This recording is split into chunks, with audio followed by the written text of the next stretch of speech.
Chapter 1: The Surprising Power of Atomic Habits. Welcome to Atomic Habits, a journey into discovering how small habits can create huge changes in our lives. In this first chapter, we explore the power of tiny habits. Typically, when we think about changing our lives, we imagine huge, whoosh, bold changes. But James Clear proves the opposite. It's the small, gradual changes that are the key to achieving remarkable results. The story of the Olympic cyclists. Clear opens this chapter with a story about the British cycling team. Before the arrival of a new coach, they were an underperforming team. However, the new coach, Sir Dave Brailsford, introduced a unique strategy called 1% improvement every day. He believed that if the team could improve every single factor, even just by 1%, all those small improvements would accumulate to create massive change. And the magic happened. The British cycling team went on to achieve legendary success, including winning gold medals at the Olympics. Small habits, big results. From this story, Clear points out that small changes can lead to remarkable outcomes over time. For instance, instead of radically changing your entire diet at once, you could start by adding a little more vegetables to your meals each day, or exercising for just a few minutes every morning. These small changes can make a huge difference to your health over a few months or years. Clear refers to these small changes as atomic habits because they are tiny yet incredibly powerful when accumulated over time. Just like an atom holds immense energy, these small habits, though not immediately noticeable, have a massive impact when practiced consistently. The compound effect Clear introduces a very important concept, the compound effect. Just like how compound interest can grow your money exponentially, small habits can accumulate and lead to results far greater than you might expect. A concrete example is reading 10 pages a day. If you do this consistently, in 1 year you'll have read over 3,600 pages, equivalent to about 10 books. While reading just a little each day may not seem like much, the power of maintaining this habit over time is tremendous. Habits aren't a choice, they're a shaping force. Finally, James Clear emphasizes that habits aren't just random choices we make. They are the result of the decisions and choices we make every single day. The small habits, whether you're aware of them or not, are shaping you day by day. Your habits build who you are, and if you can change those small habits, you can change yourself and ultimately transform your life. Chapter 2: How Your Habits Shape Your Identity and Vice Versa. In this chapter, James Clear explores a powerful idea. Your habits shape your identity, and your identity shapes your habits. The connection between the two is stronger than you might think. Our habits aren't just actions we take. They are a reflection of the type of person we believe ourselves to be. The identity-based habit loop. Clear introduces an important concept known as the identity-based habit loop. It's the idea that our habits are not just a way to achieve a goal, but a way of reinforcing the identity we want to build. Instead of focusing on the outcome, such as losing weight, writing a book, or becoming a great athlete, we should focus on the type of person we want to become. For example, rather than saying, "I want to lose weight," you could say, "I am someone who takes care of my body and makes healthy choices." This small shift in how you view yourself can create a more powerful motivation that drives you to stick to your habits. The power of identity in shaping habits. Clear uses an example from the world of smoking. If you identify as a smoker, quitting can be challenging because your habit is tied to your identity. But if you identify as a non-smoker, every time you resist the urge to smoke, you reinforce that identity. This shift in identity leads to lasting change. As Clear explains, every action you take is a vote for the type of person you wish to become. The more you reinforce your identity through your actions, the stronger it becomes. Identity versus outcomes. Clear distinguishes between two types of goals: outcome-based goals and identity-based goals. Outcome-based goals focus on the result, such as, "I want to lose 10 pounds," or "I want to run a marathon." While these goals can be motivating, they are often short-term and do not create lasting change. On the other hand, identity-based goals focus on the process and who you want to become. For instance, instead of setting a goal to write a book, you could set a goal to become a writer.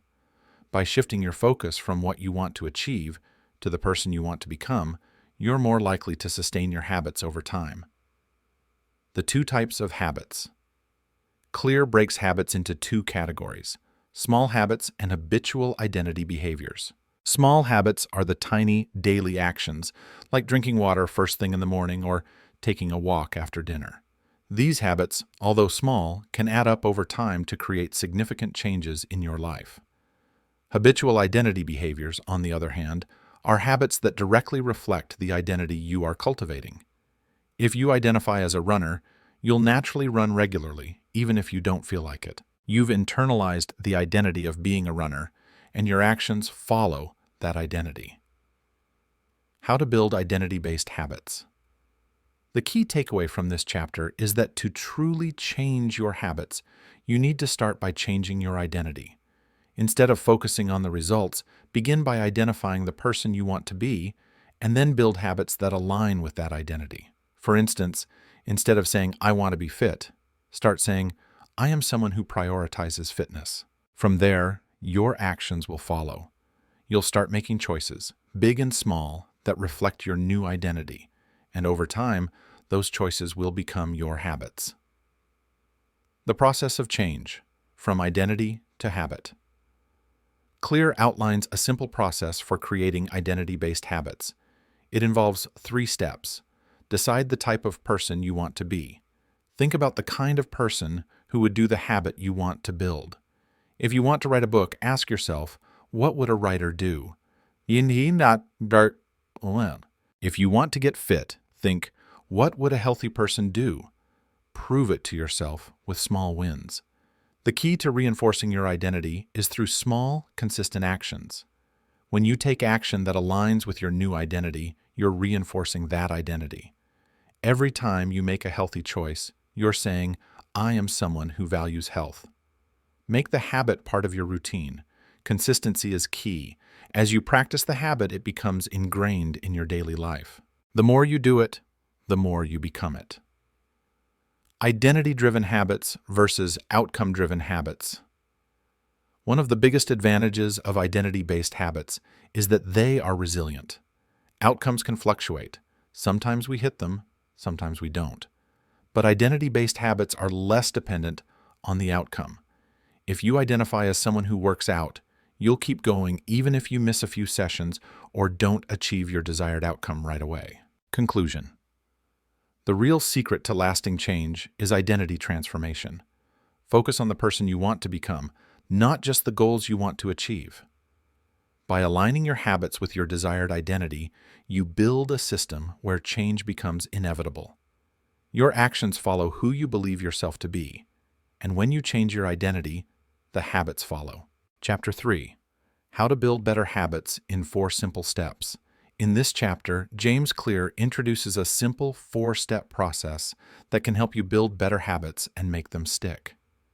It's a powerful framework that you can apply to any habit you want to develop, whether it's exercising, eating healthier, or learning a new skill. The 4-step process: cue, craving, response, and reward. Clear outlines the 4 fundamental components of any habit, which form the habit loop. Cue. The cue is the trigger that starts the habit. It's the event, moment, or feeling that sets off the routine.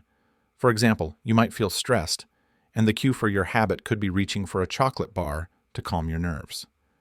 The key to building good habits is recognizing your cues and taking advantage of them. For instance, if you want to start exercising more, your cue might be the time of day, such as right after you wake up when you feel most energized. Craving. The craving is the desire or motivation that follows the cue. It's the feeling you want to achieve by completing the habit. In the case of stress eating, the craving might be the comfort or pleasure you feel from the food. This craving is what makes the habit feel rewarding. If the reward feels desirable, you're more likely to repeat the behavior. Building habits that fulfill cravings, like the craving for energy or focus, is the key to ensuring your habit sticks. Response. The response is the actual behavior or action you take when the craving arises. For example, if your craving is comfort, your response might be eating a snack or taking a break. If your craving is to feel more energized, your response might be to exercise or drink water. The response needs to be easy and simple to complete for a habit to stick. The simpler you make the response, the more likely it is to become automatic. This is why the 2-minute rule from Chapter 13 works so well. If your response can be done in just 2 minutes, you're more likely to succeed. Reward. The reward is the outcome or benefit you get from completing the habit. It's the feeling of satisfaction or fulfillment that you experience after performing the behavior. The reward strengthens the habit loop, making it more likely that you'll repeat the habit again. If the reward is satisfying, your brain will reinforce the habit. For example, after exercising, you might feel a sense of accomplishment or experience a rush of endorphins. This positive feedback helps solidify the habit and makes you want to do it again. The importance of making habits: obvious, attractive, easy, and satisfying. Clear expands on these 4 steps and introduces a simple framework for making good habits easier to develop. It's a way to tweak your environment and your behavior so that your habits are aligned with your desired identity. Make it obvious. Cue. To make a habit stick, you need to make the cue clear and obvious. If you want to start exercising, place your gym clothes next to your bed the night before, so you see them when you wake up. The more obvious the cue, the easier it is to start the behavior. Implementation intentions are a great tool here, deciding ahead of time when and where you will do the habit. Instead of saying, "I will work out," you would say, "I will work out at 7 a.m. in my living room." Make it attractive. Craving. You need to make the habit attractive to increase your motivation. If the habit feels unpleasant, you're less likely to repeat it. One way to make a habit more attractive is by bundling it with something you already enjoy. This is called temptation bundling. For example, if you love watching your favorite TV show, you could allow yourself to watch it only while you're on the treadmill. This will make the exercise feel more enjoyable because you're associating it with something you like. Make it easy. Response. The easier a habit is to complete, the more likely it is to become automatic. Start small. Focus on the 2-minute version of the habit. If you want to develop a reading habit, start by reading just 2 pages a day. The key is to make the habit so easy that it feels effortless. Once the habit is easy, you can gradually increase the challenge and intensity over time. Make it satisfying. Reward. The final step is to make the reward satisfying. You need to feel a sense of accomplishment after completing your habit, even if it's something small. Positive reinforcement encourages you to repeat the habit. One way to make a habit satisfying is to track your progress. For example, use a habit tracker to mark off each day you successfully complete the habit. This visual cue of progress makes the habit more rewarding and reinforces the behavior. The power of habit. Stacking. Clear also introduces the concept of habit stacking, a powerful way to build new habits by piggybacking on existing ones. The idea is simple. Link a new habit to a current habit that you already do consistently. For example, after I brush my teeth, current habit, I will do 2 minutes of stretching, new habit. After I make my morning coffee, current habit, I will write down 3 things I'm grateful for, new habit. Habit stacking works because it takes advantage of the consistency of existing habits, making it easier to add a new behavior into your routine. The compound growth of habits. Clear emphasizes that the small habits we develop, even if they seem insignificant in the moment, compound over time. If you improve by just 1% each day, you'll be 37 times better after 1 year. The key to mastering habits is consistency, and this process works not only for good habits, but for bad habits as well. Conclusion: building better habits is a process that involves more than just taking action. It's about shaping your environment and designing the right systems. By following the 4-step habit loop and making your habits obvious, attractive, easy, and satisfying, you can create lasting change and improve your life. Remember, small changes lead to remarkable results, And just like a snowball rolling down a hill, your habits will gain momentum over time, shaping the person you become. Chapter 4. The Man Who Didn't Look Right. In this chapter, James Clear introduces a powerful lesson about the importance of noticing small changes in our habits, behaviors, and environment. He does this through a story that highlights how tiny, seemingly insignificant cues can have a huge impact on our decisions and outcomes. The power of subtle cues. Clear begins by recounting a story about a man who had an uncanny ability to spot dangerous or suspicious situations before anyone else. This man was a trained expert in identifying subtle cues in his environment that others might miss. He had honed his skill over years of experience, and because of this, he was able to avoid potentially disastrous situations. The story emphasizes how small cues can have an outsized impact on our actions. These cues, while often invisible to the untrained eye, can trigger a cascade of responses. For example, the way we react to a stressful situation or a subtle environmental trigger can affect our behavior in profound ways, for better or worse. Habits are often triggered by hidden cues. Clear explains that much of our behavior is driven by environmental cues that we may not even be consciously aware of. These cues, often linked to our surroundings, set off an automatic response in our minds. Over time, these responses become ingrained habits that we repeat without thinking. One of the most powerful tools we have for changing our habits is becoming aware of these hidden cues. When you can identify the environmental triggers that lead to your bad habits, you can work to remove or replace them with cues that prompt more positive behaviors. The role of environment in shaping our habits. Clear emphasizes the profound influence that environment has on shaping our habits. Just like the man who noticed subtle signs others couldn't, we too can train ourselves to be more aware of the cues in our environment that influence our behavior. However, this requires intentionality. By simply changing your environment, you can make the good habits easier to start and the bad habits harder to maintain. For example, if you want to start exercising, you might place your workout clothes in an easily visible location so that when you wake up, you're immediately reminded of your goal. Or, if you want to stop snacking on unhealthy food, simply move those snacks out of sight or replace them with healthier options. The power of changing your physical environment. One of the most effective ways to improve your habits is by changing your environment to match your desired identity. If you want to become a healthier person, create an environment that supports that. This could mean filling your kitchen with healthy foods, putting your gym gear in a place where you can see it, or arranging your workspace in a way that encourages productivity. Clear uses the example of someone trying to quit smoking. A smoker's environment is often filled with reminders of their habit: a pack of cigarettes in the pocket, an ashtray on the table, and a lighter within reach. If that person wants to quit, they need to change their environment, removing those cues and replacing them with reminders of their new identity as a non-smoker. This change in environment helps trigger a different behavior aligned with their goals. Small changes, big impact.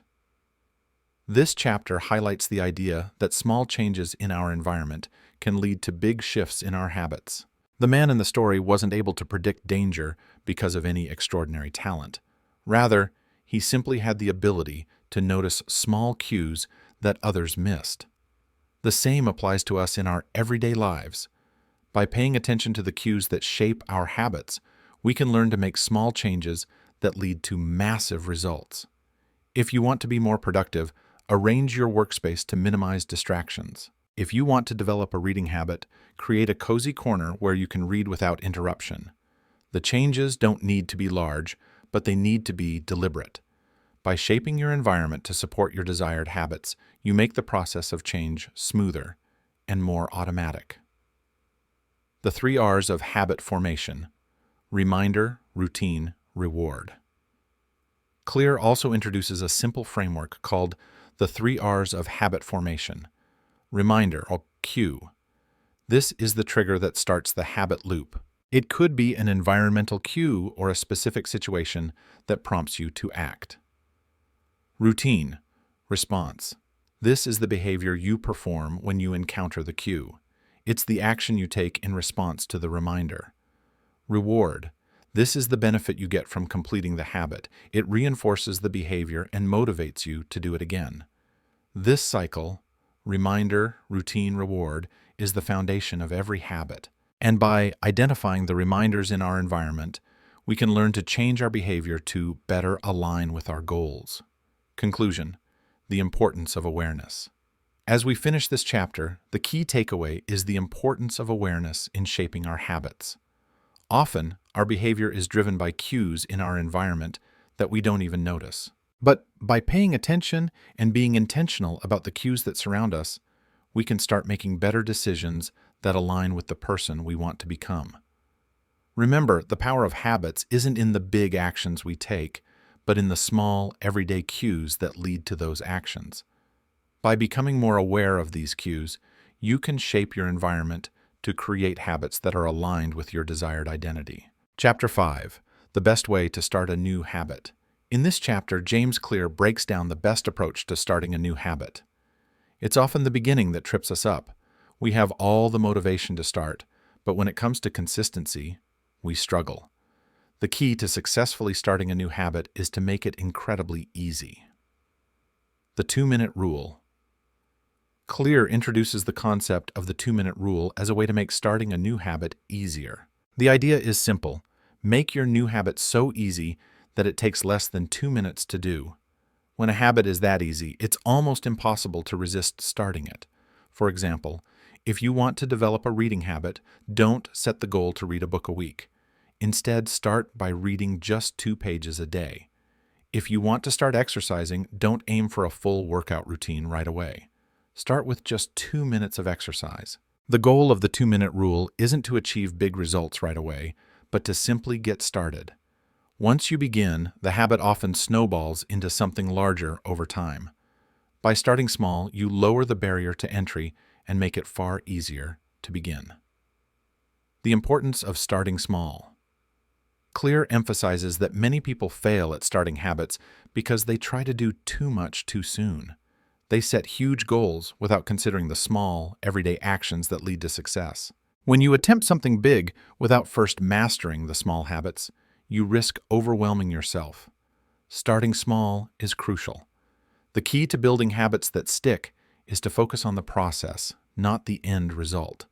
The more manageable you make the process, the more likely you'll stick to it. If you want to eventually run a marathon, you don't start by running 26 miles. Instead, you start with short runs and build your endurance over time. Habit stacking. Clear introduces the concept of habit stacking, a technique that helps you piggyback a new habit onto an existing one. Habit stacking makes it easier to remember to do your new habit because you link it to something you already do every day. Here's how it works. Choose a current habit you already do consistently. Stack your new habit on top of it by making a simple rule. After current habit, I will new habit. For example, after I brush my teeth, current habit, I will floss 1 tooth, new habit. After I finish my morning coffee, current habit, I will write down 1 thing I'm grateful for, new habit. By using habit stacking, you're leveraging the power of an existing habit to make your new habit automatic. It reduces the mental load of remembering to do something new because it's already linked to a habit you perform regularly. The power of consistency. Clear talks about the power of small, consistent actions. The key to building any habit is showing up regularly, even if you only spend a small amount of time on it. The real magic happens when you stick with it, even for just a few minutes a day. Over time, your consistency compounds, and you'll begin to see progress. This is where the plateau of latent potential comes in. It's the idea that progress doesn't always show up immediately. In fact, you may not see much change at first, even though your efforts are building up. But just like a seed planted in the ground, the progress is happening beneath the surface. Clear uses the example of an ice cube. Imagine you're heating an ice cube. For a long time, the temperature stays the same, and nothing seems to happen. But then, after a certain point, the ice suddenly melts. The melting didn't happen in one moment. It was the accumulation of small changes. Your efforts are similar. Every time you show up, you're making progress, even if you can't see it right away. How to avoid the all or nothing trap. Many people fall into the trap of thinking they need to be perfect when it comes to their habits. This is especially true at the beginning. If they don't see quick results, they assume the habit isn't working and quit. Clear suggests avoiding the all or nothing mindset. If you miss a day or don't perform your habit perfectly, don't be discouraged. The important thing is to get back on track as quickly as possible. Missing one day is not the end of your journey. It's the consistency over time that leads to lasting change. The role of environment in starting habits. Clear highlights how environment plays a major role in shaping your behavior. If you want to build a new habit, you need to design your environment to support that habit. This might mean leaving your running shoes by the door to remind you to go for a jog, or setting up a reading nook with your favorite books in a quiet corner. By making your environment conducive to your goals, you reduce friction and make it easier to perform the habit. You want your environment to be a cue for the behavior you want to develop. Conclusion: make it easy and just start. The key takeaway from this chapter is to make your new habit so simple that you can't say no to it. When you make the habit as easy as possible, you increase your chances of sticking to it. Start small, stack it onto an existing habit, and be consistent, even if it's just for a couple of minutes a day. Remember, the goal isn't perfection, but simply to start and build momentum. By focusing on the process, showing up regularly, and building small, consistent habits, you're setting yourself up for success in the long run. Chapter 6. Motivation is overrated. Environment often matters more. In this chapter, James Clear challenges a common belief: that motivation is the key to building good habits. Most of us think that in order to form a new habit, we need to feel motivated first. But Clear argues that motivation is overrated and that our environment plays a far more powerful role in shaping our behavior than we realize. Why motivation doesn't work. Clear begins by explaining that motivation is unreliable. We all know what it feels like to wake up in the morning full of energy and determination to achieve something, only to find that, by the end of the day, that motivation has faded and we haven't made much progress. Motivation is often emotional, meaning it's difficult to maintain consistently. When we depend on motivation to make decisions, we're essentially giving our emotions the power to control our actions. But our emotions aren't always reliable, especially in moments of stress or fatigue. The truth is, if we wait for motivation to strike before we act, we'll likely never act. This is why building habits based on motivation alone rarely works in the long term. The power of environment. Clear emphasizes that environment is one of the most important factors in shaping behavior. Your environment shapes your habits because it influences what cues you encounter every day, what you see, and what triggers your actions. In fact, Clear suggests that environmental design is one of the most powerful tools for habit formation. When you design your environment to make good habits easier and bad habits harder, you reduce the reliance on motivation and make the desired behavior almost automatic. For example, if you want to eat healthier, you can design your kitchen to make healthy foods more visible and easily accessible while hiding junk food. If you want to exercise more, you can make your workout gear easily accessible and place it in a location where you can't avoid seeing it. How to design your environment for success. Clear provides several strategies for designing your environment to make good habits easier to perform. Make the cues for your desired habits obvious. The first step is to design your environment so that it reminds you to act. This can be done by leaving out reminders, such as a gym bag by the door or a book on your nightstand, so that you encounter these cues throughout the day. Remove friction for good habits. Make the desired habits as easy as possible to start. For example, if you want to drink more water, place a water bottle on your desk where you can see it. The easier you make the habit to perform, the more likely you'll do it. Make bad habits harder. To make it more difficult to fall back into old, undesirable habits, increase the friction involved in performing those habits. If you want to stop watching too much TV, You might unplug the television or move the remote to a hard-to-reach place. The more effort required to engage in the bad habit, the less likely you'll do it. Use your environment as a social cue. Our environment is also shaped by the people around us. Clear suggests surrounding yourself with people who support the habits you want to build. If you want to be more productive, spend time with others who prioritize productivity. If you want to eat healthier, connect with people who share your dietary goals and the importance of automating your habits. One of the reasons environmental design is so powerful is that it automates your habits. When you remove the need for willpower and motivation, you create an environment where habits are easier to perform by default. Clear provides the example of a couple who wanted to eat healthier. By automating their food choices, they designed their environment so that healthy options were always the easiest and most accessible. They didn't have to rely on motivation every time they ate. The environment did the work for them. The influence of defaults. Our environment also has a powerful effect on our behavior through default settings.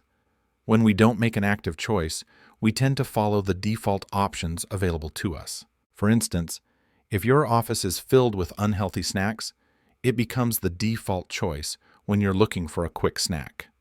To break free from unhealthy defaults, you need to actively design your environment to make the healthy choice the default. For example, if you want to read more, put books on your desk or near your bed so that when you sit down to relax, you'll be more likely to pick up a book instead of reaching for your phone. The importance of habit building. Architects. Clear also introduces the concept of habit-building architects, people who design their environments intentionally to encourage the habits they want to form. Instead of relying on motivation to get things done, they proactively design their spaces and routines to make success inevitable. For example, a writer might intentionally design a dedicated writing space that is free from distractions. An athlete might create a training environment where every tool and piece of equipment is ready and waiting. By surrounding themselves with supportive environments, these individuals eliminate the need for motivation and make their habits as easy as possible to execute. The downside of a suboptimal environment. On the flip side, a poorly designed environment can be a major barrier to habit formation. If your environment is constantly full of distractions or unhealthy cues, it becomes much harder to perform your desired habits.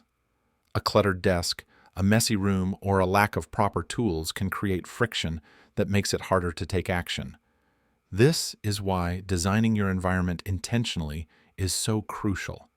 By removing the things that get in the way and adding things that support your habits, you can create an environment that makes your habits easier and your bad habits more difficult. Conclusion: focus on changing your environment. The key message from this chapter is simple. Focus on changing your environment to support the habits you want to build. Motivation alone isn't enough to create lasting change.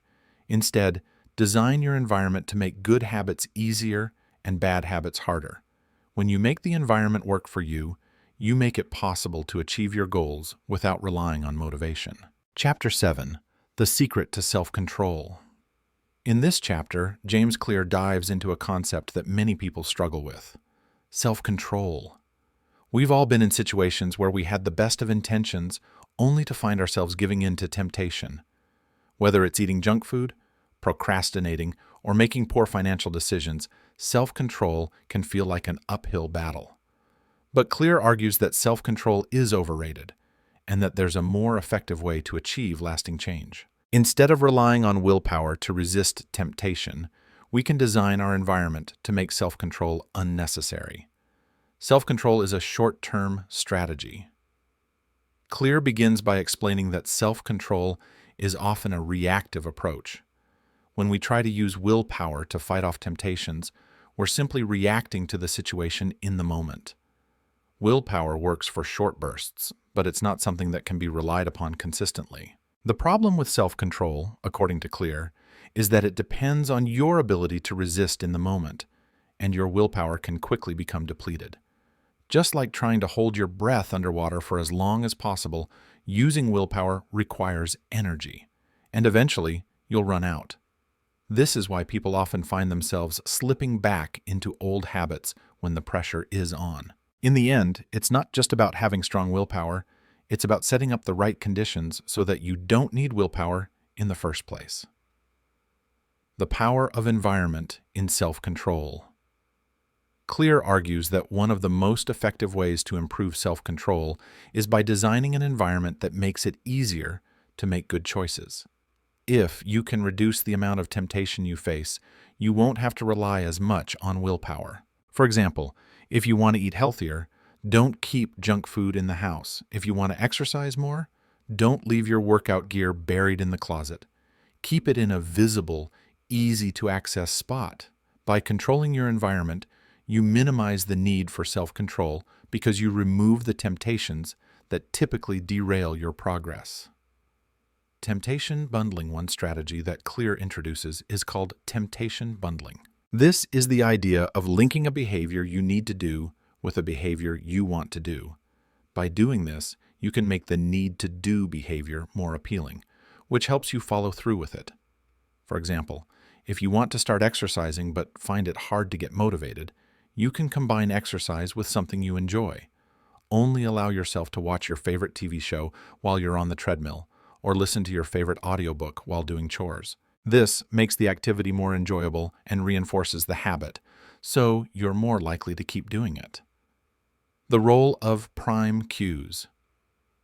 Clear also discusses the idea of prime cues, which are subtle triggers in our environment that set us up for success or failure. For example, you might have a specific chair you always sit in when you work. Over time, that chair becomes a cue for focusing on work. Similarly, the location of your snacks or your phone can become cues for unhealthy habits. By consciously placing prime cues in your environment that support your desired habits, you can make it easier to choose the right behaviors. Put your phone in another room while you work, or leave your exercise clothes by your bed so they're the first thing you see when you wake up.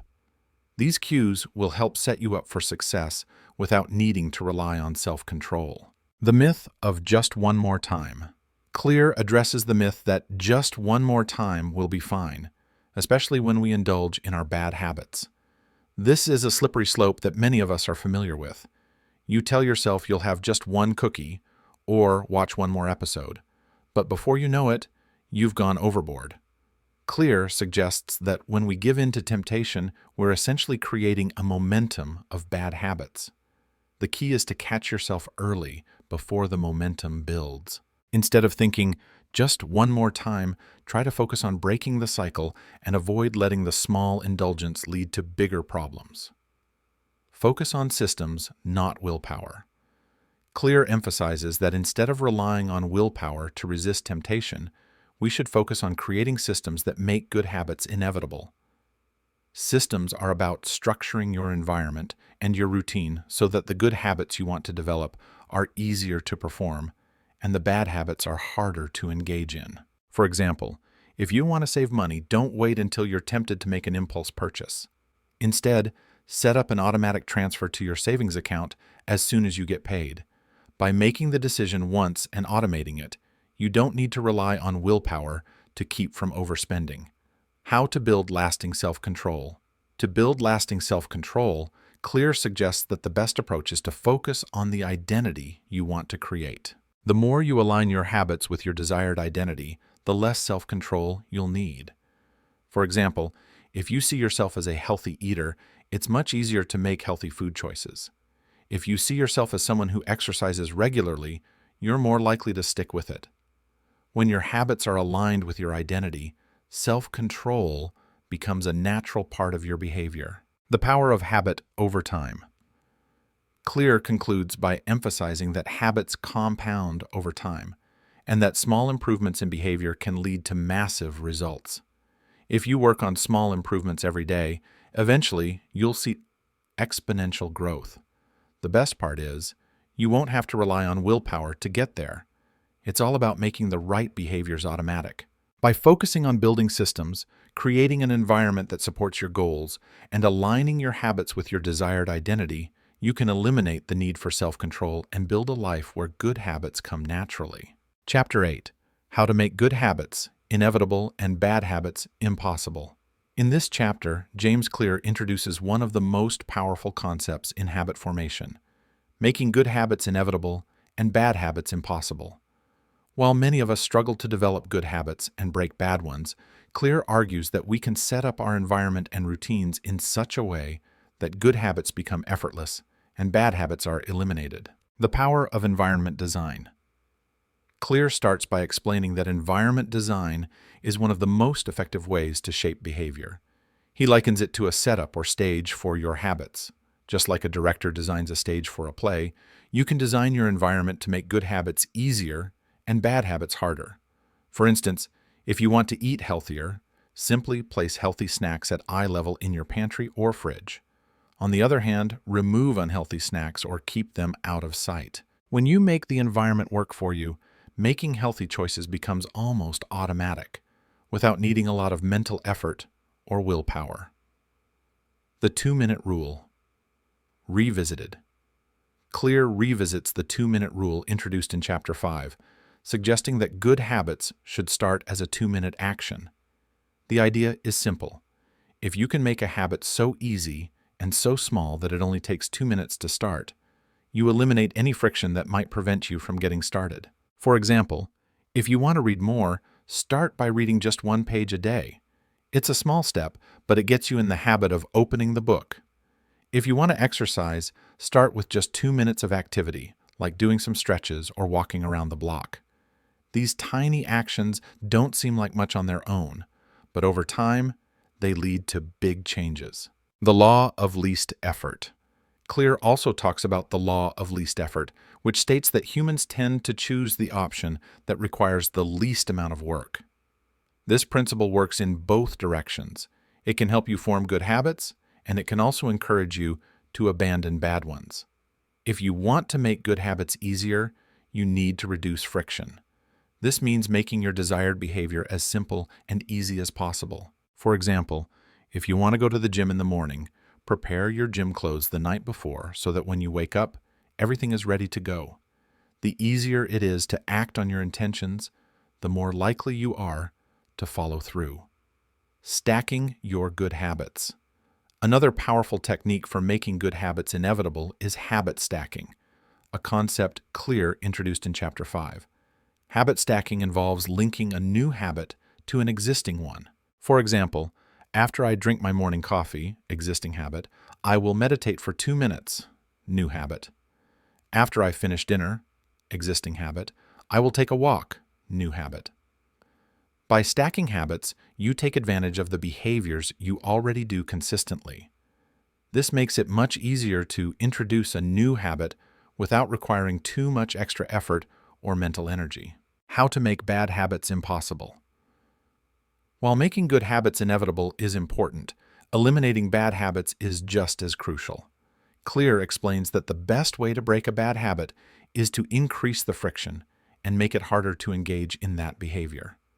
For example, if you want to stop mindlessly scrolling through social media, you could remove the apps from your phone or log out of your accounts every time you're done using them. Put your phone in another room when you're working or spending time with loved ones. The harder it is to engage in a bad habit, the less likely you are to follow through. By increasing the friction, you make it easier to resist temptation. The power of commitment devices.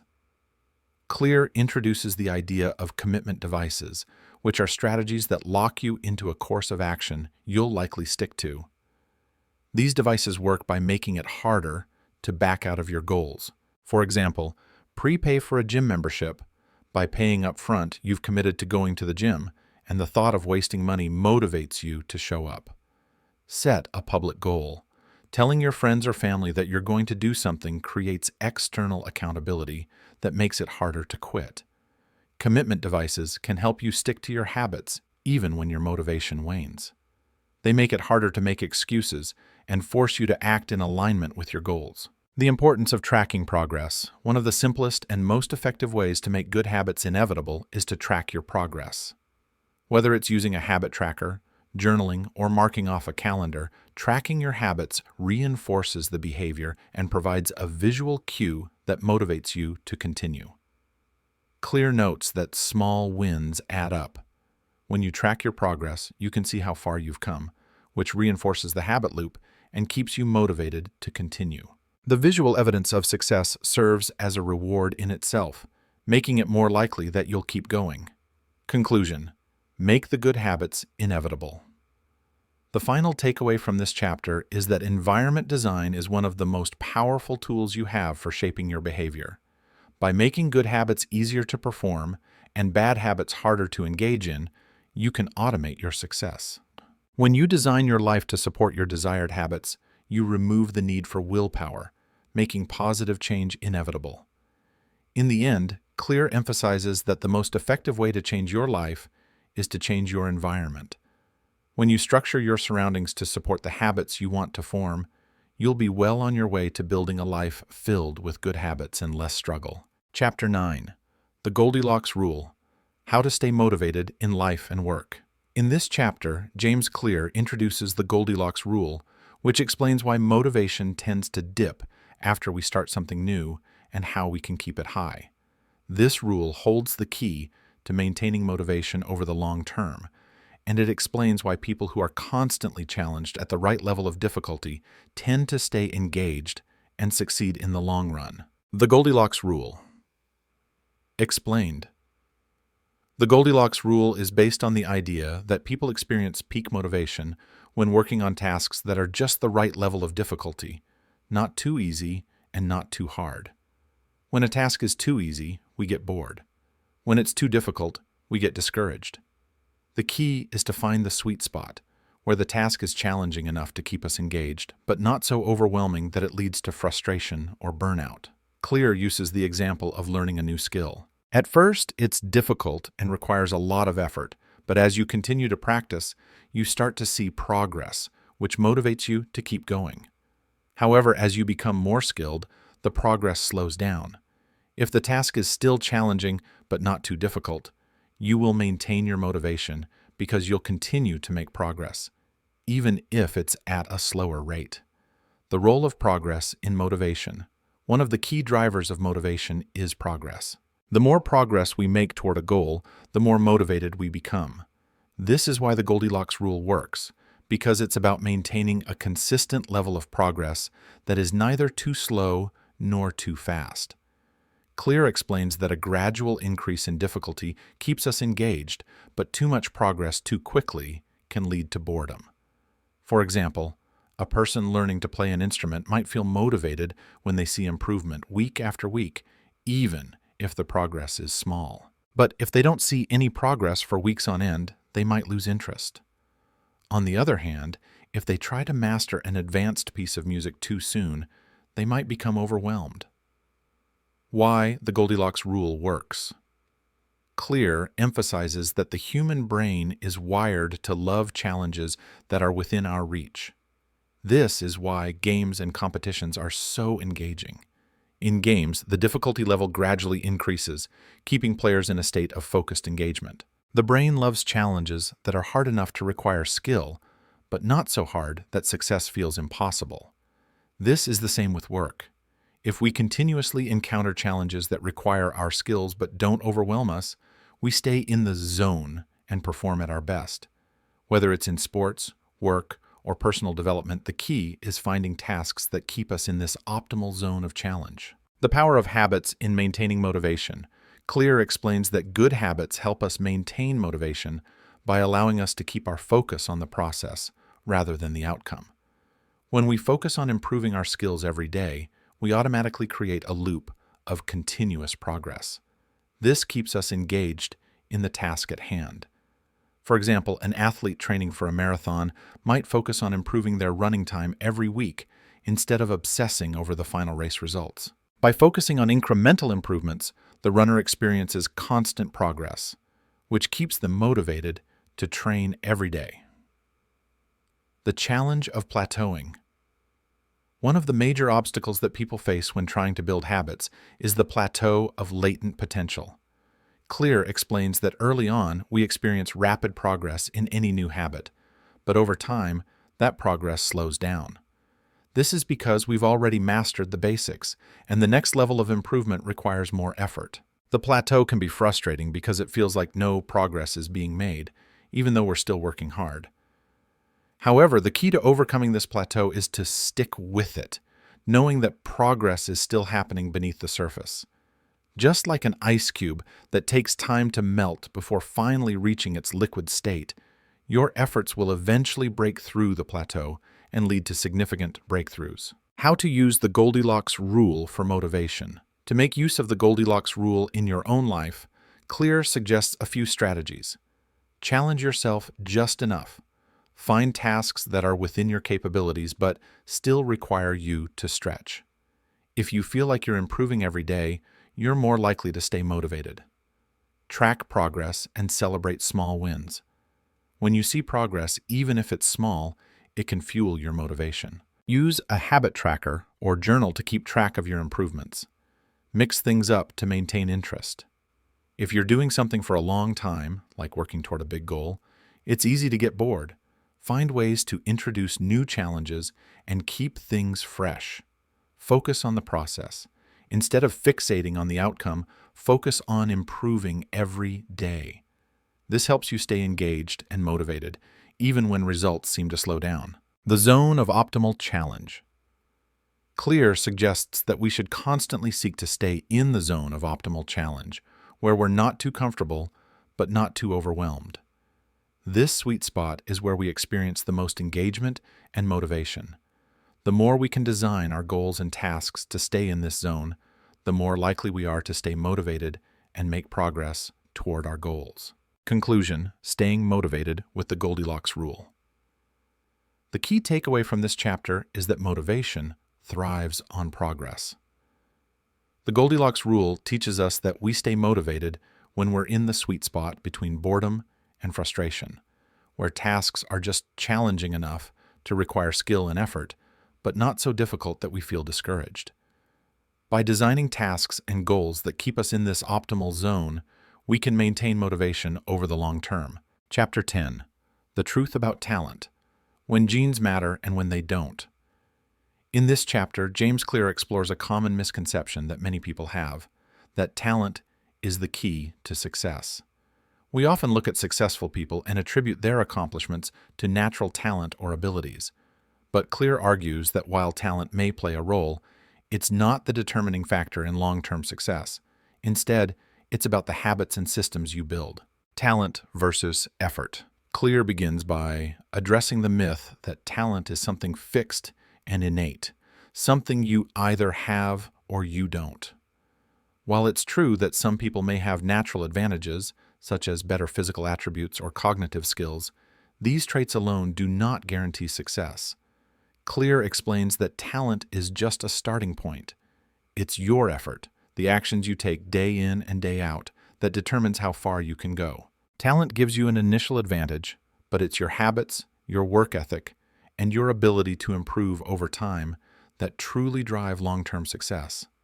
For example, in sports, there are athletes who have natural ability, but those who succeed in the long run are the ones who continue to train, develop their skills, and apply consistent effort. The role of genetics in habits. Clear acknowledges that genetics can influence certain aspects of our abilities. Some people might have a genetic predisposition toward athleticism, music, or other skills.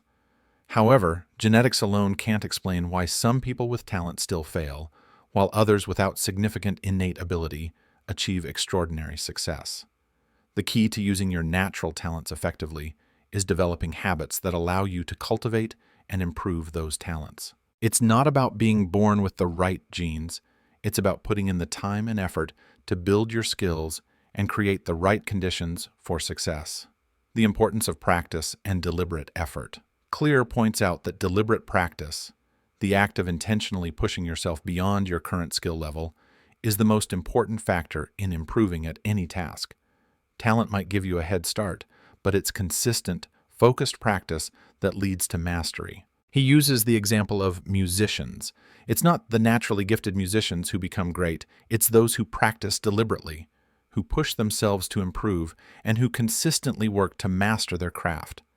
This principle applies to nearly every field, whether it's business, sports, writing, or any other domain of skill. The role of systems in developing talent.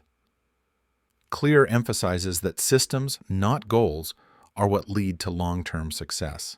While talent might give you an advantage in the short term, it's the systems you create, the habits, routines, and practices that you put in place that allow you to sustain improvement over time.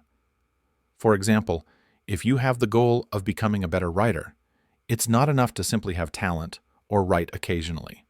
What matters is creating a system for writing, whether that's setting aside time each day, developing a writing routine, and consistently improving your skills over time. How talent develops over time. Talent doesn't appear overnight. Clear explains that it's the consistent repetition of a behavior over time that leads to mastery. Whether it's playing an instrument, writing, coding, or learning a new language, your talent doesn't grow because of a natural gift. It grows through repetition, feedback, and constant improvement. Clear gives the example of Michael Phelps, the Olympic swimmer, whose success was not solely due to natural ability, but his years of consistent practice. He swam day after day, refining his technique, building his stamina, and becoming the best in the world through deliberate practice. The plateau of potential. One of the challenges that people face when developing their skills is the plateau of potential, the time when progress seems to slow down and improvement feels stagnant. This is often the point where people give up, thinking they don't have the talent or ability to keep going. Clear encourages us to stick with it, even when progress seems slow. The key is that small, incremental improvements compound over time. Just like a seed that slowly grows underground before eventually breaking through the surface, your efforts will eventually pay off. It's not about making huge leaps every day. It's about consistently putting in the work, day after day. The power of compound growth. Clear talks about the power of compound growth, the idea that small, consistent improvements over time lead to massive results. This is the same concept behind the 2% improvement rule. While individual improvements might seem small, they add up over time to create massive change. This is particularly important when it comes to developing talent. Every hour of practice, every attempt at improving, no matter how small, compounds over time. And while progress may not always be visible in the short term, the results will eventually become clear. The importance of consistency and patience. The final message Clear conveys is the importance of patience and consistency in developing talent. While talent can give you an initial boost, it's your ability to keep showing up, putting in the work, and improving consistently that will determine how far you go. You don't have to be the most talented person in the room. You just have to be the one who puts in the most consistent effort over time. Conclusion: talent is developed through habits. In conclusion, Clear emphasizes that talent is not innate or fixed. It's something that can be developed through consistent, deliberate practice and the right systems. While genetics may play a role in getting you started, it's your habits, your ability to show up and put in the work, that will determine how far you can go.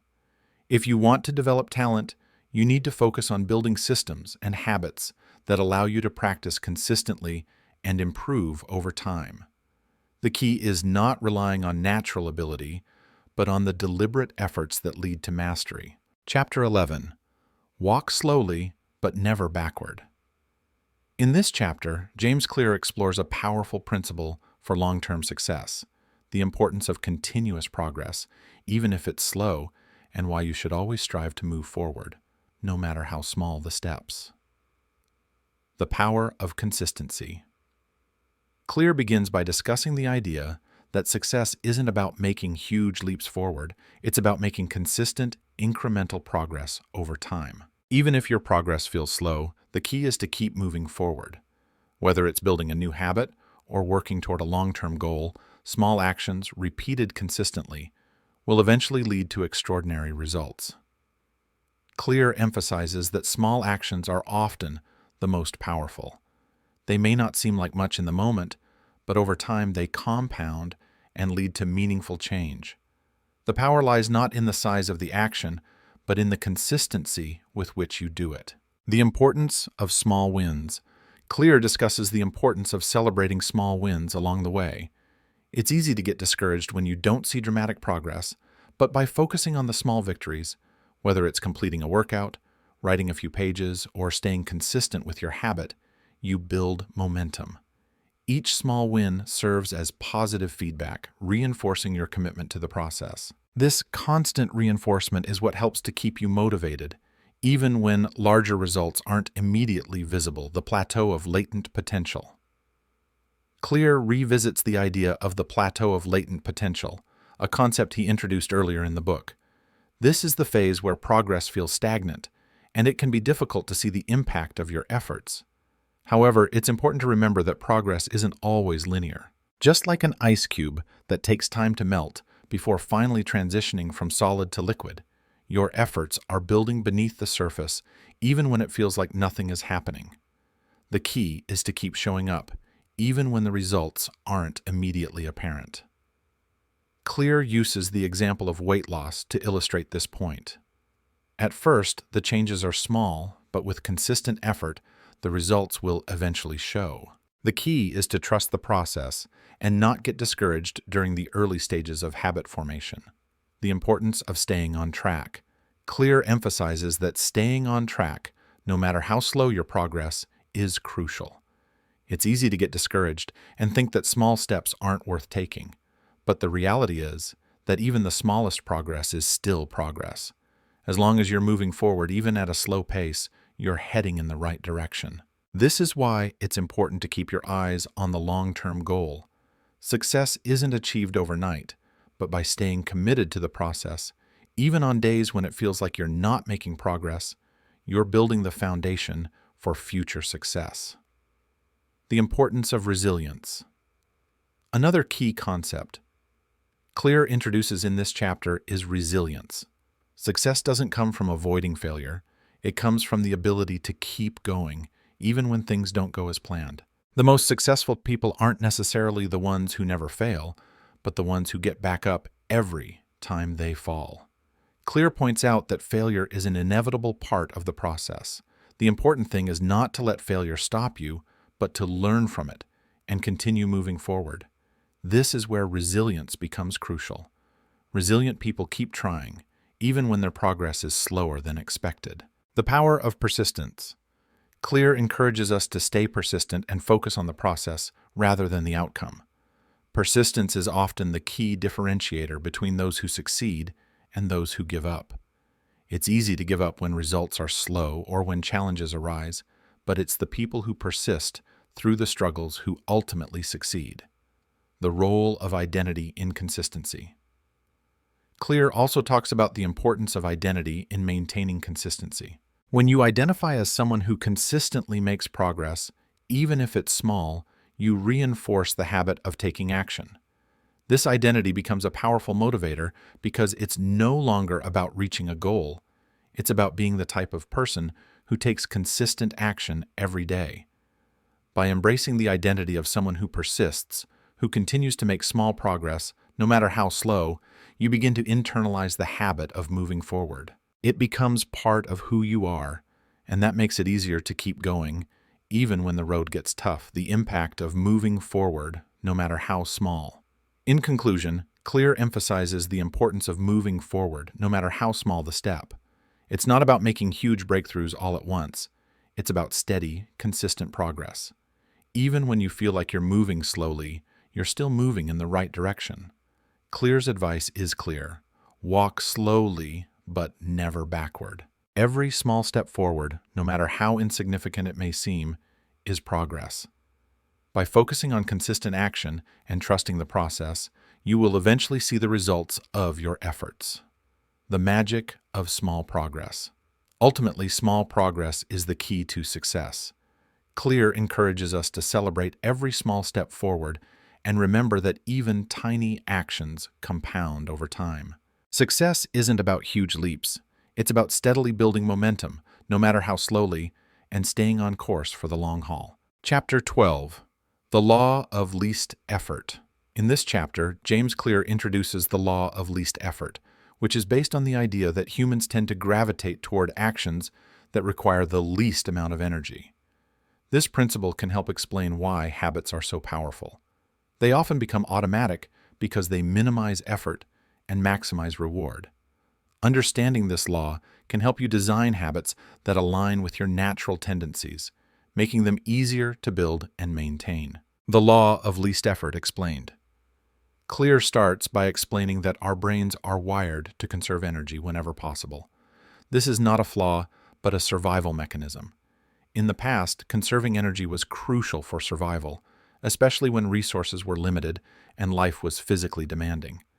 Today, while survival isn't as much of a concern, our brains still operate based on this principle, looking for the path of least resistance. The law of least effort states that we will naturally choose the action that requires the least amount of energy. This is why we often choose the most convenient option, even when we know it may not be the best choice. It's not laziness. It's the brain doing its job to conserve energy.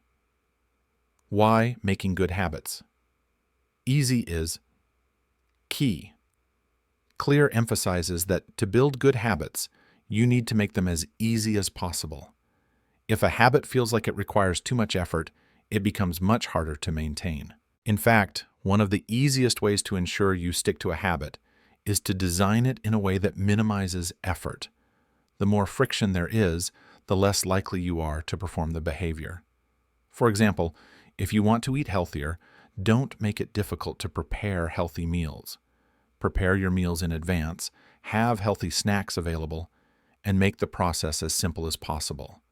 If you want to exercise, choose a workout that doesn't feel like a chore. Start with small, manageable steps that feel easy, like a quick walk or a short workout routine.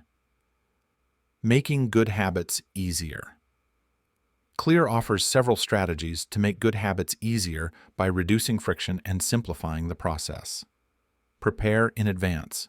Make good habits easy by setting up your environment beforehand. If you want to read more, place your books in visible, easily accessible spots. If you want to write, keep your notebook or computer ready to go. Use the 2-minute rule. As we discussed earlier, the 2-minute rule is an excellent way to make habits easy to start.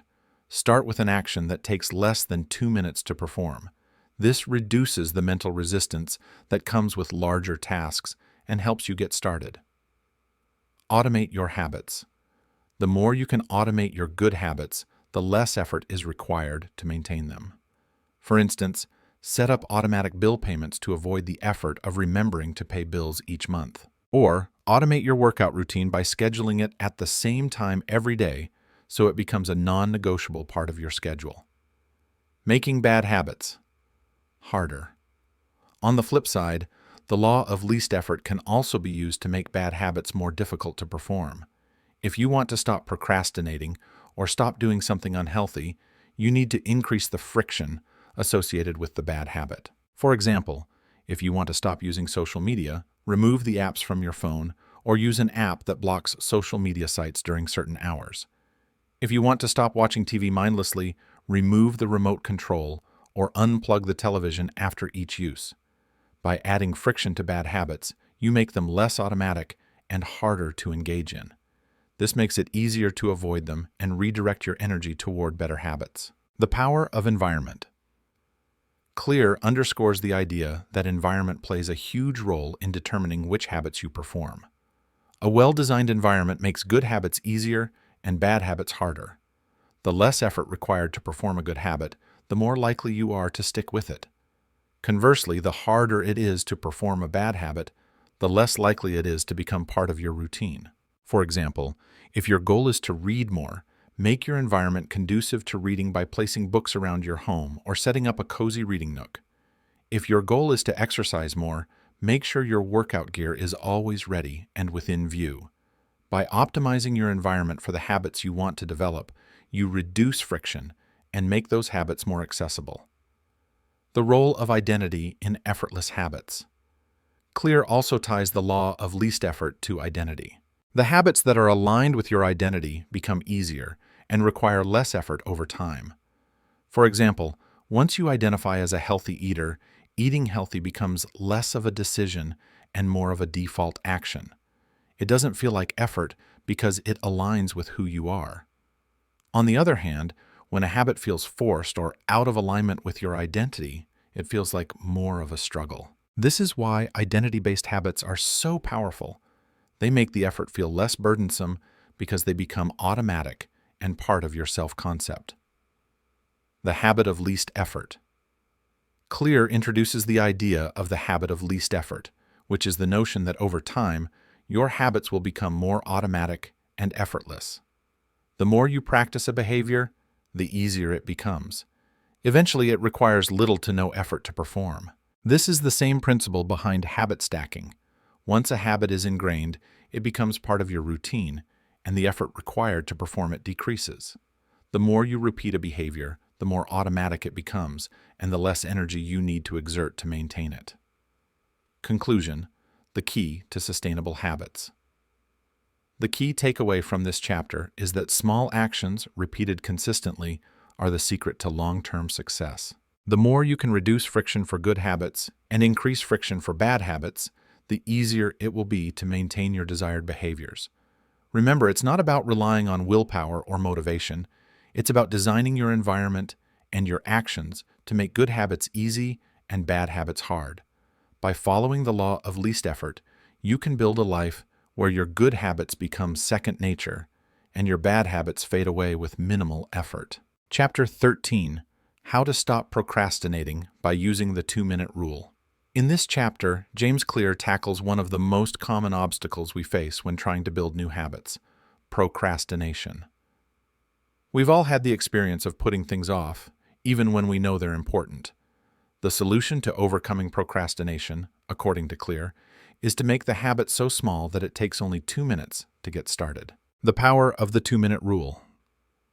Clear introduces the 2-minute rule as a simple but powerful strategy to combat procrastination and make habits easier to start. The rule is straightforward. Make any habit so small that it can be completed in just 2 minutes. For example, if your goal is to read more, don't start by aiming to read a whole book. Instead, commit to reading just 2 pages a day. If you want to exercise more, don't commit to an hour-long workout. Start with just 2 minutes of stretching or a short walk. The key here is to reduce the friction. Make it so easy to start that you can't say no. The importance of starting small. Clear emphasizes that starting small is crucial to overcoming procrastination. The hardest part of any task is usually getting started. Once you begin, momentum builds and the task becomes easier. But if you make the task too large or overwhelming, you're more likely to avoid it.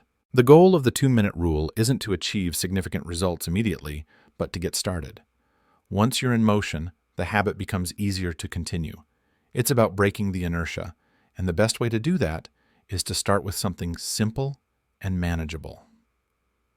The 2-minute rule in action. Clear uses a variety of examples to show how the 2-minute rule can be applied to everyday habits. If you want to get fit, start by simply putting on your workout clothes. It only takes 2 minutes, but it's the first step that leads to exercising. The idea is that once you're dressed for the gym, you'll often feel motivated to actually work out. If you want to write more, start by committing to write just 1 sentence. You may find that once you start writing, the words begin to flow, and you end up writing much more. If you want to meditate, commit to just sitting quietly for 2 minutes. The key is to make it easy to get started, and once you've started, you can extend the time if you feel like it. The magic of consistency. Clear highlights that small actions, repeated consistently, are the key to long-term success. The 2-minute rule isn't just about making habits easy, it's about making them so easy that you can't fail to start. Over time, as you consistently perform these small actions, they build momentum and become part of your routine. The beauty of starting small is that you don't need to rely on willpower or motivation to get started. Once the habit is in motion, it's much easier to keep going. And as you begin to see small successes, your motivation naturally increases. The importance of reducing friction. One of the reasons the 2-minute rule works so well is that it removes friction. Procrastination thrives on friction. The more obstacles you face, the harder it is to get started. But by making the task so small and easy, you remove most of the barriers that would otherwise prevent you from taking action. Clear suggests that creating an environment that minimizes friction is one of the best ways to make your desired habits easier. For example, if you want to stop procrastinating on your work, set up your workspace the night before so that everything is ready to go. The fewer steps you need to take to get started, the more likely you are to act. The role of identity in starting small. Clear also connects the 2-minute rule to the concept of identity-based habits. The reason small actions are so powerful is that they allow you to reinforce your identity as the type of person who does what they say they will. For example, by reading just 2 pages a day, you begin to identify as a reader, not someone who merely wants to read. The action reinforces the identity. As you build these small habits, you start to shift your identity, and as a result, you find it easier to make progress over time.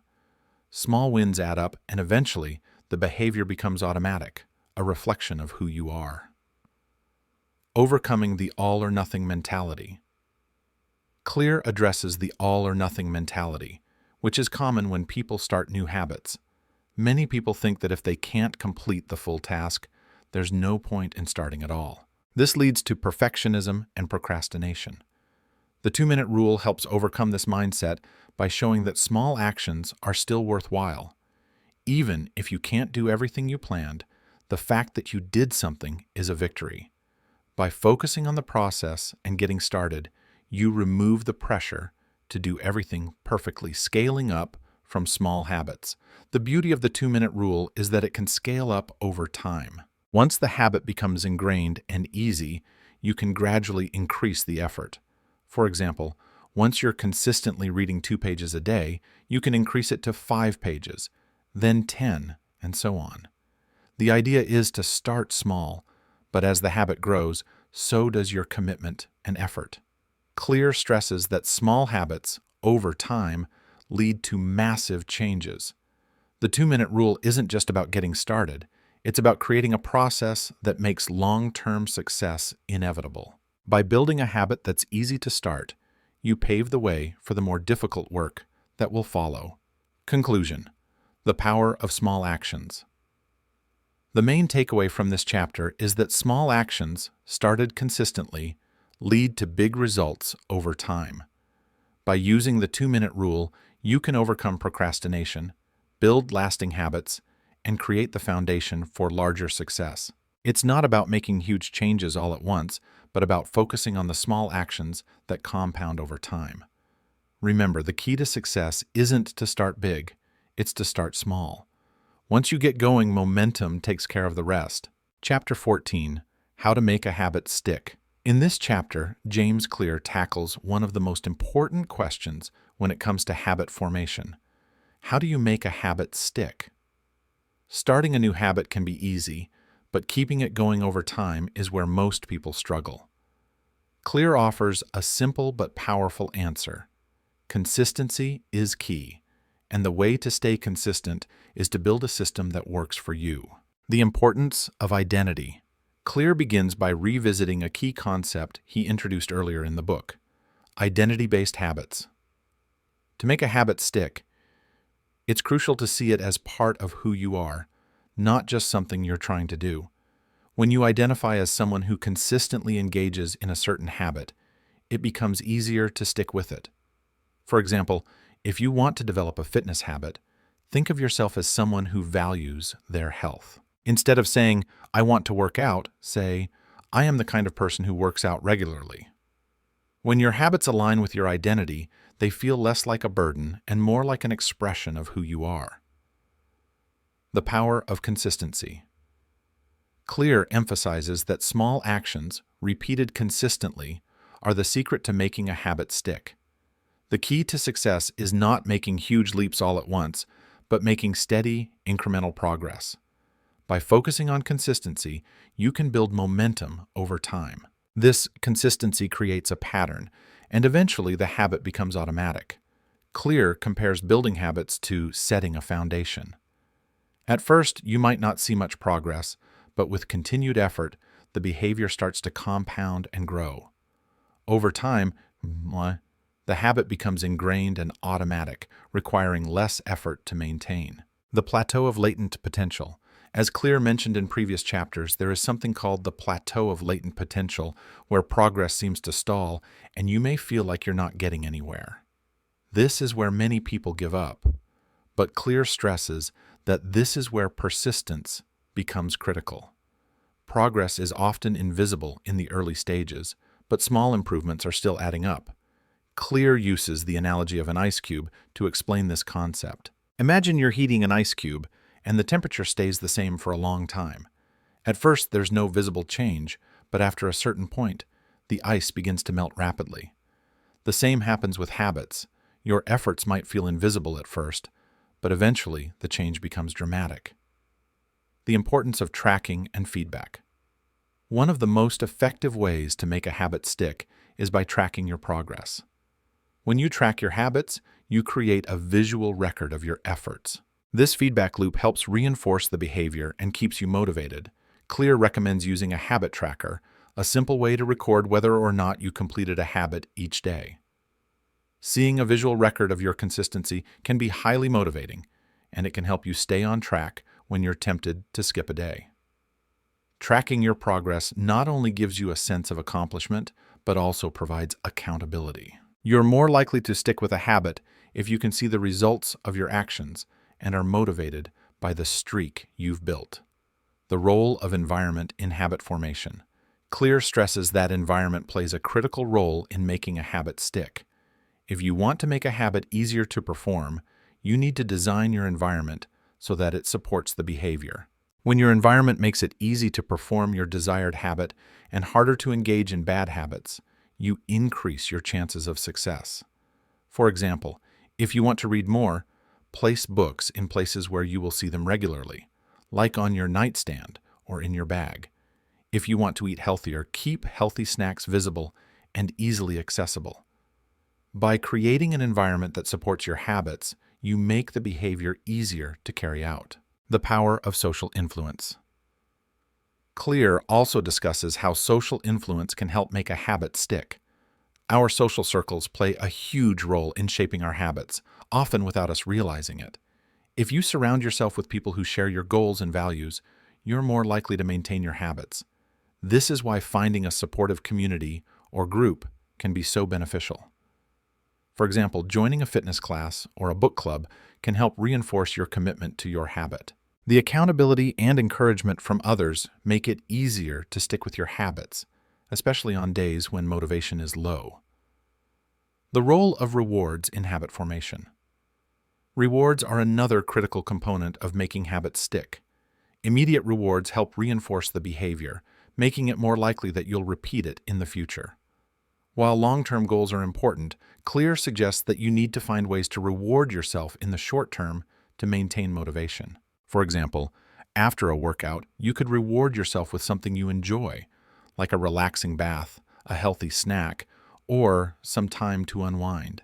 These small rewards help signal to your brain that the behavior is worth repeating, reinforcing the habit in the process. The power of identity in habit maintenance. Clear ends the chapter by revisiting the concept of identity-based habits. To make a habit stick for the long term, you need to view it as part of your identity. When the habit aligns with who you believe you are, it's much easier to maintain. For example, someone who identifies as a runner will be more likely to consistently run, even when they don't feel like it, because running is part of their self-concept. By focusing on identity-based habits, you transform the habit from something you have to do into something that feels natural and automatic. Over time, these habits become part of who you are, and sticking with them no longer feels like a struggle. Conclusion: focus on systems, not goals. The final takeaway from this chapter is that to make a habit stick, focus on the system, not just the goal. The system is the process you follow every day to build and maintain the habit.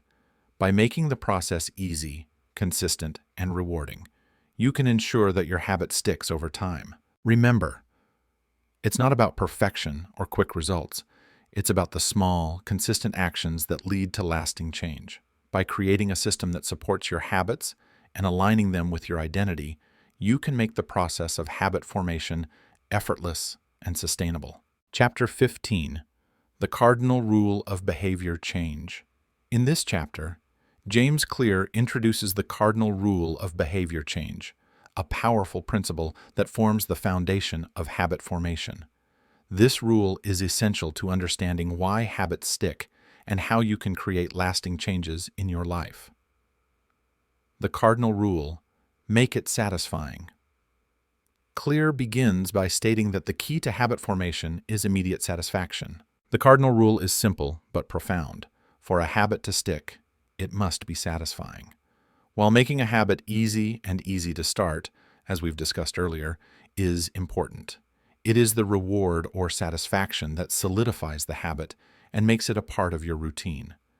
For example, when you take a walk after dinner, the immediate reward might be the sense of accomplishment or the fresh air you experience. That small, immediate reward reinforces the habit, making it more likely that you'll continue walking after dinner in the future. Why rewards matter. Clear explains that our brains are hardwired to repeat behaviors that are pleasurable or rewarding. When you engage in an action that provides a sense of satisfaction or pleasure, your brain releases dopamine, the feel-good neurotransmitter that encourages us to repeat the action. This immediate reward signals to your brain that the behavior is worth repeating. The more satisfying the reward, the more likely the habit will stick. That's why small wins and rewards play such a crucial role in building lasting habits. However, the reward doesn't have to be grand. Even small, simple rewards can make a significant impact in reinforcing the habit.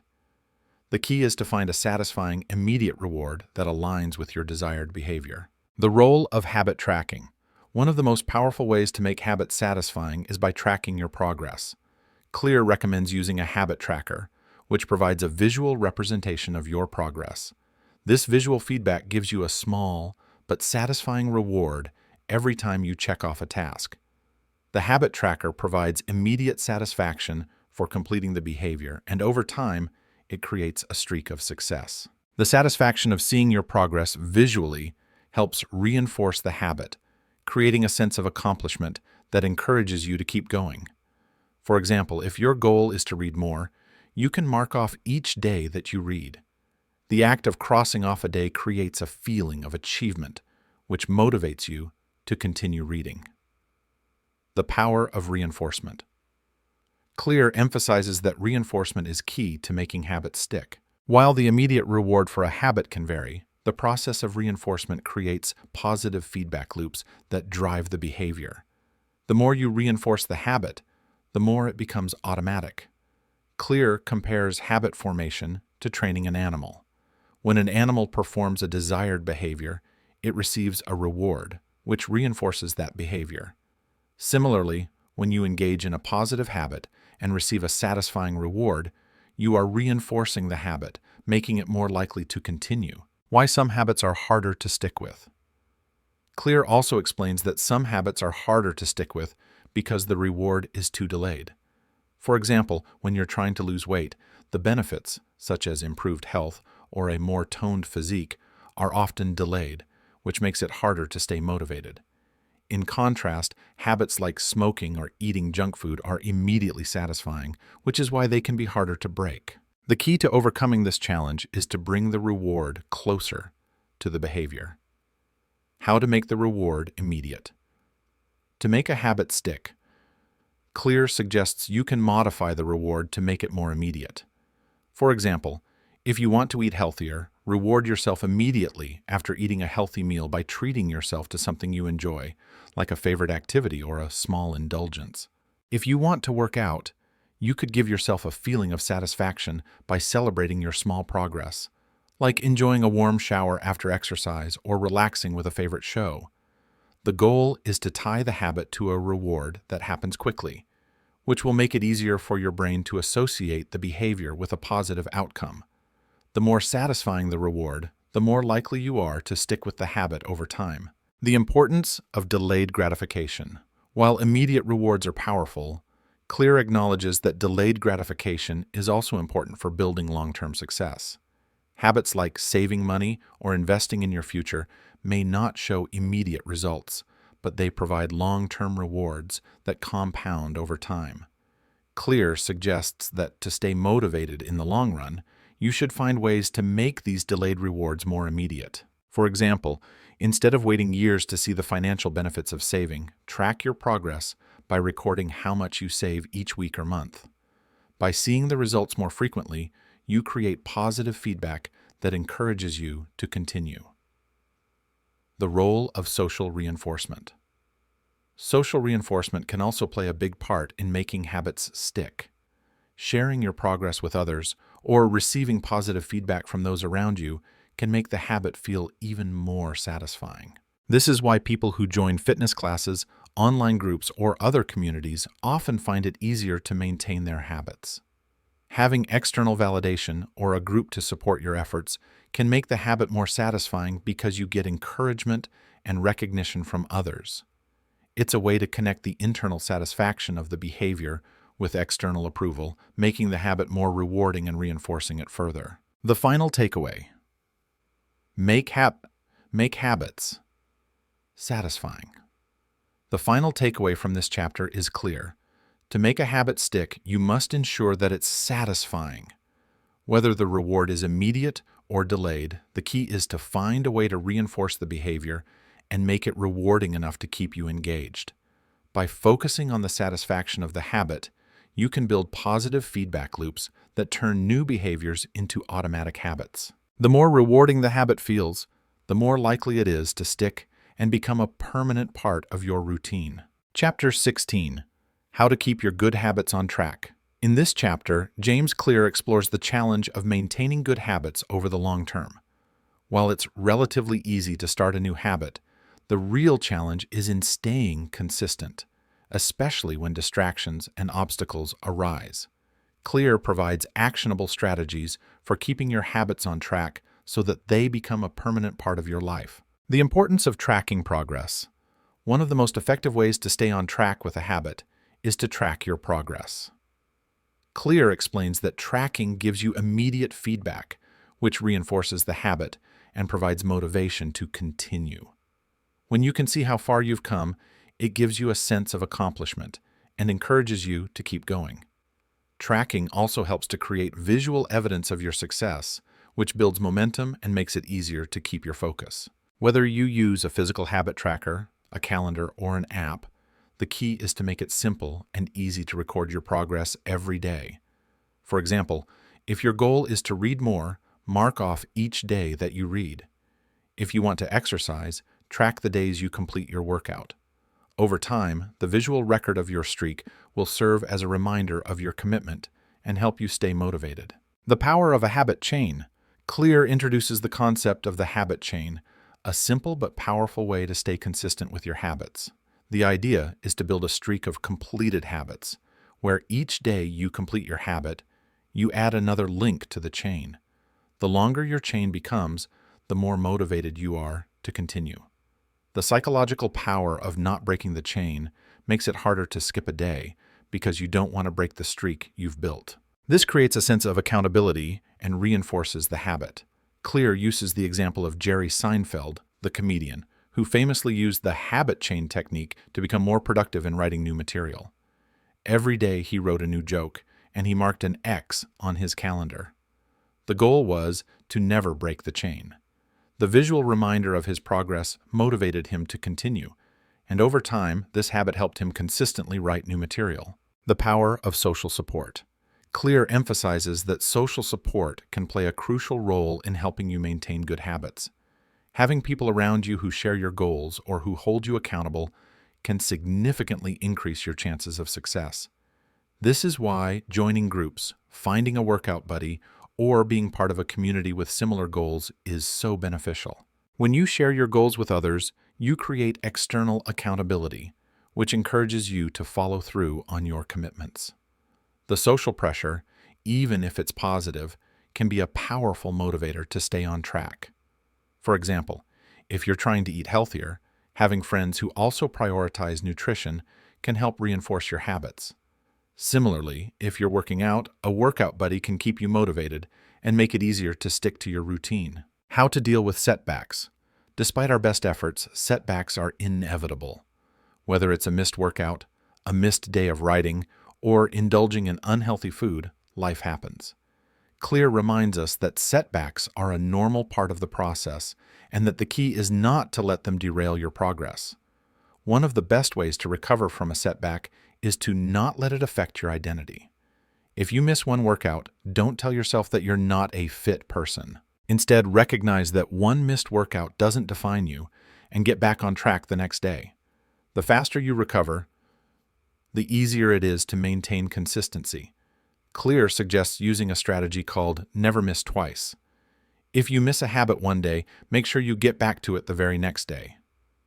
Missing twice in a row is a dangerous pattern because it can signal to your brain that the habit is optional. By recovering quickly, you maintain the habit as part of your routine. The importance of systems over goals. Clear reiterates that while goals are important, systems are what keep you on track. The goal might be to write a book, lose weight, or run a marathon, but it's the systems, the daily habits and routines you follow, that help you achieve those goals. By focusing on the system rather than obsessing over the end result, you ensure that your habits are sustainable and you avoid the frustration that comes from not seeing immediate progress. The system is about creating a process that makes success inevitable, regardless of external outcomes. For example, instead of just setting a goal to lose weight, focus on the system of eating healthy, exercising regularly, and getting enough sleep.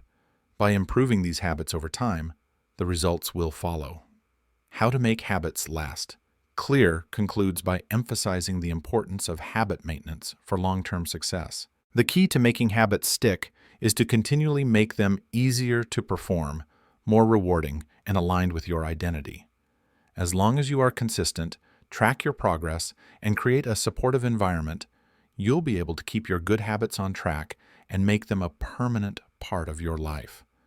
The habits that stick are the ones that are aligned with your identity. If you identify as someone who is healthy, productive, and focused, the actions that support these values become easier to maintain. Consistency, combined with a system that supports your goals and rewards your progress, is the foundation of lasting habit change. Chapter 17, How to Review Your Habits and Make Adjustments. In this final chapter, James Clear explains the importance of reviewing your habits and making adjustments along the way. Even with the best systems and consistent efforts, there will always be room for growth, improvement, and refinement. The key to long-term success is not just starting habits or sticking to them. It's regularly reviewing and adjusting them to ensure they are serving your goals. The importance of habit reflection. Clear starts by emphasizing the importance of reflecting on your habits regularly. Without reflection, you risk continuing on autopilot, repeating the same habits without considering whether they're still aligned with your current goals or values. Habit reflection helps you to assess your progress, identify areas for improvement, and adjust your habits accordingly. Reflection doesn't have to be time-consuming. It can be as simple as taking a few minutes each week to evaluate how well you're sticking to your habits and whether they're helping you move toward your goals. Clear suggests asking yourself 3 key questions during your habit review. What's working well? Celebrate your wins, no matter how small. Recognizing what's working reinforces positive behavior and provides motivation to keep going. What's not working? Identify the habits that aren't serving you. Are there obstacles that make certain habits harder to maintain? Are you experiencing a plateau, or is your motivation dipping? What adjustments can I make? This is where the power of habit review comes in. Once you've identified what's not working, consider adjusting your habits or your system to make things easier or more effective. If a habit isn't sticking, think about what changes can be made to make it more manageable. The power of small adjustments. Clear reminds us that small adjustments can lead to big improvements. It's easy to become frustrated if things aren't going as planned, but often the key to success is making minor tweaks rather than trying to overhaul everything.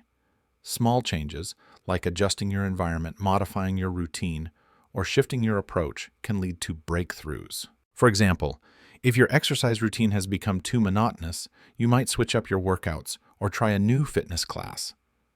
If you've been struggling to get enough sleep, you might adjust your nighttime routine by turning off screens an hour earlier or creating a more relaxing environment for sleep. By reviewing your habits regularly and making small adjustments, you avoid getting stuck in a rut and ensure that you continue progressing toward your goals. Using habit tracking for review. Clear also emphasizes the power of habit tracking as a tool for habit review. When you track your habits, you gain valuable insights into what's working and what's not. Habit trackers provide visual feedback, allowing you to see at a glance how well you're doing and where improvements are needed. Clear recommends creating a habit review routine where you look back at your habit tracker each week or month and assess your progress. If you're meeting your goals, celebrate those successes. If you're falling short, take note of where you can adjust your habits.